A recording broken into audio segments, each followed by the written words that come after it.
পৃথিবীতে আপনি আপন কারে খোঁজেন? আপনি কাকে আপন আপন করে চিল্লান? এই পৃথিবীতে আপন বলতে আপনি কাউরেই পাবেন না। দিন শেষে প্রত্যেকটা আপন মানুষগুলোই স্বার্থপর হয়ে যাবে। দিন শেষে প্রত্যেকটা আপন মানুষগুলো আপনাকে আঘাত করবে। দিন শেষে প্রত্যেকটা মানুষগুলো আপনাকে লাথি দিয়ে আপনার কাছ থেকে চলে যাবে। এই পৃথিবীতে কোনো আপন নাই। পৃথিবীর মানুষ স্বার্থের কারণে থাকে। পৃথিবীর মানুষ স্বার্থ, দুনিয়ার স্বার্থ, এই পুরা পৃথিবীটাই স্বার্থ।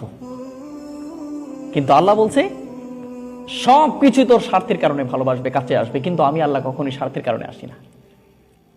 আমি আল্লাহ বিনা স্বার্থে তোকে প্রতিটা মুহূর্তে কাছে টানি।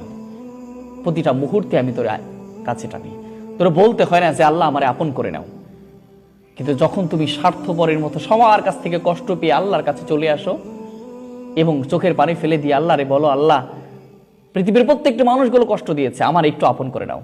আল্লাহ বলছে ওইটা বলতে হয় না, মুখ দিয়ে বলতে হয় না, শুধু চোখটা দিয়ে একটু চোখের পানি ফেলে এবং দীর্ঘ শ্বাস নিয়ে একটু শ্বাসটা ফেললে আল্লাহ বলে ওইটা আমি কবুল করে নিই। ওইটা কবুল করার সাথে সাথেই